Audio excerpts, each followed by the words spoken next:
Ross! Did you go into work on your day off again? Man, you gotta be kidding me! Are the wages at your crummy factory job really that bad? So you gotta keep going in when you should be at home chilling? Sucks to be you! I, on the other hand, am a manager at a world-famous major company, respected and admired by all. I'm so grateful I went to college. Best decision of my life!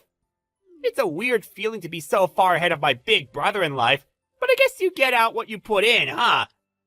If we're honest, you were basically screwed the moment you decided not to go to college. I mean, who does that these days? Yep, it's factory life for you, now and forever. Hi, Eric. I see you're being as unpleasant as humanly possible, just like always. You don't mince your words, huh? Things are crazy busy right now because we're going through the busiest period of the year. That's the only reason I came in on my day off. Nothing to do with needing the money. I wanted to help. We may be a small-town factory, but things have been going really well ever since we landed the patent on those new medical devices. Our brand's becoming more well-known by the day. My salary's not exactly shabby. I see! Anyway, where do you think the money to put you through college came from in the first place? You think it fell from the sky?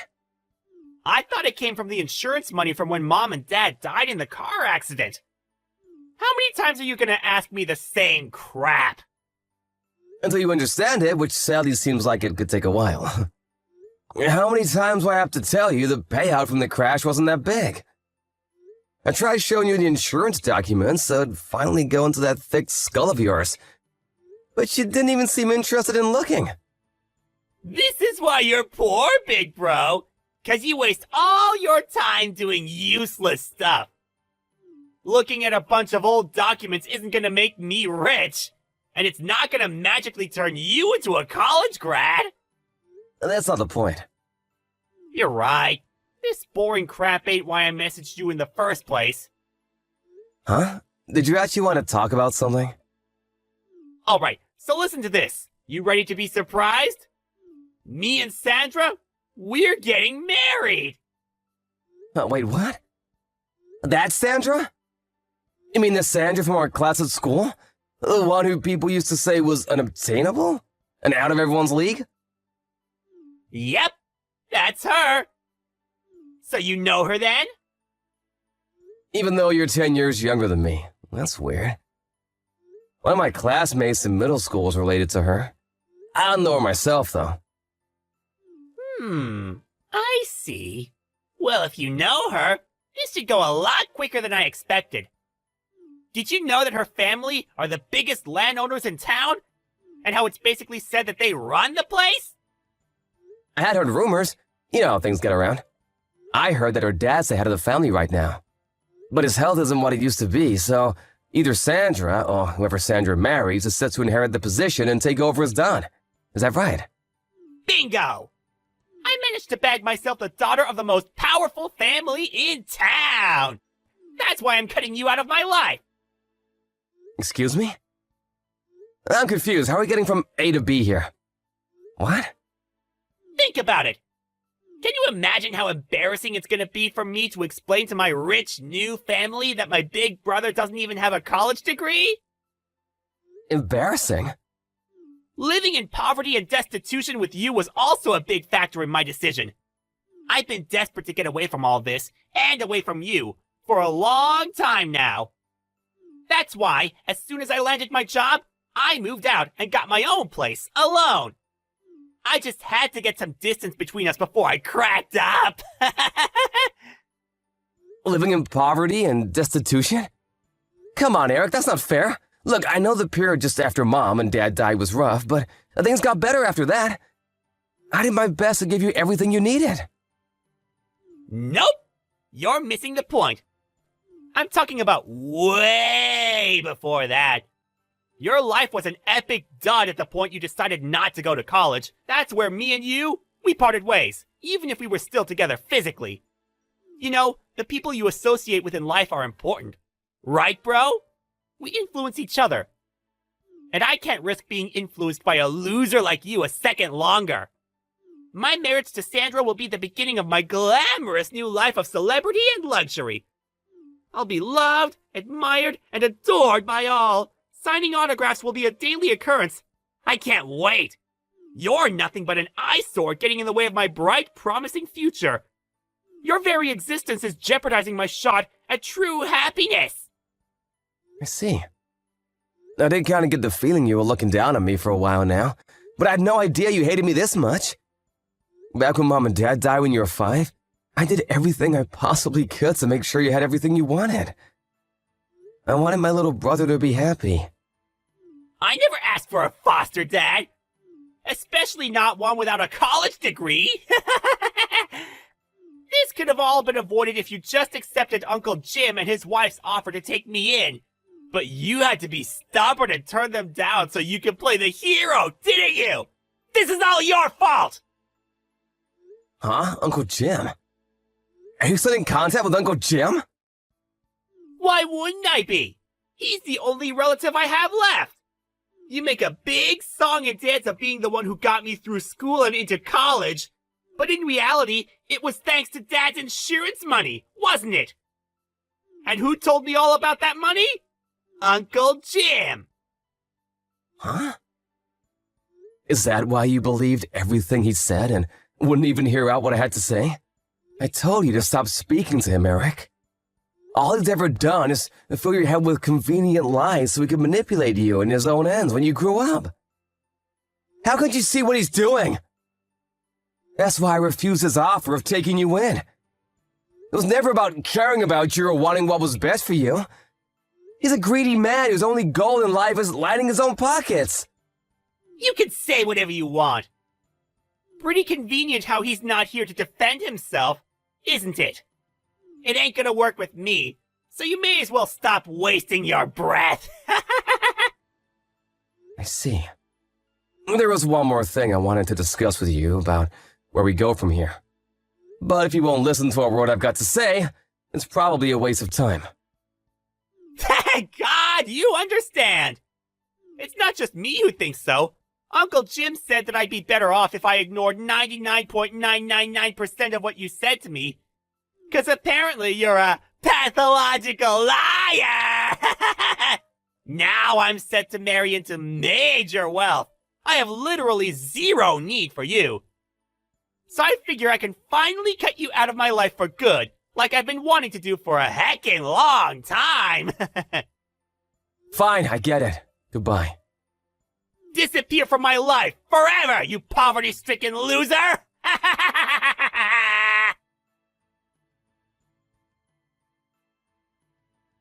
Hey, Ross, you got a minute? Good evening, Ginny. How's it going? Is this about what we talked about before? No, it's about something else this time. Have you heard about your little brother's engagement? Huh? Oh, that. Sadly, yes, he was bragging about it a few days ago. Oh yeah, I totally forgot. You and Sandra are related, aren't you? I remember hearing that. Yep, you heard right. We're second cousins. Look, Ross, there's something I think you should know about this engagement. What is it? I'm just gonna come straight out with it, no matter how weird it might sound. Your little brother Eric's involved in a plot with your Uncle Jim and his wife. Huh? I happened to see Eric drinking with his friends at a local bar.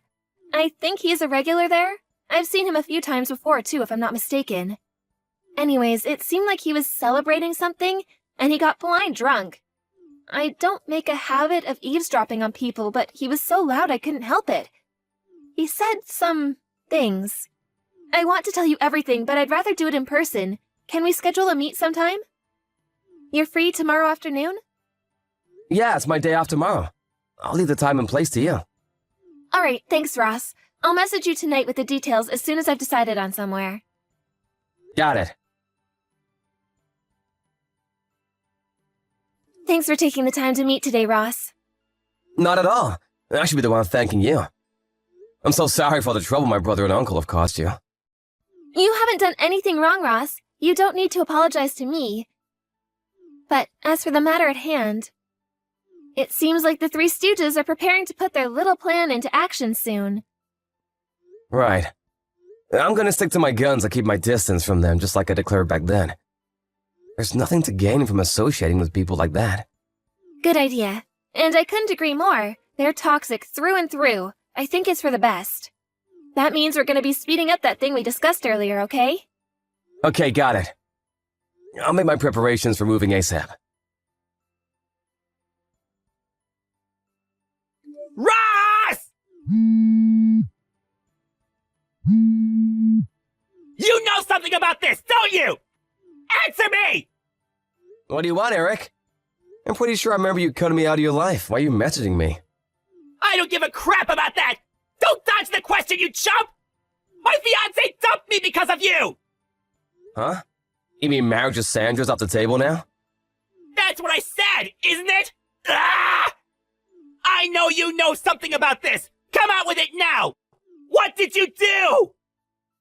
Well, you knew it was a tradition in her family for daughters to get their whole inheritance when they marry, right? I wonder if her dumping you had something to do with finding out she had your sights on her money. What? Or could it be something to do with how you, Uncle Jim and his wife, were all conspiring behind their backs?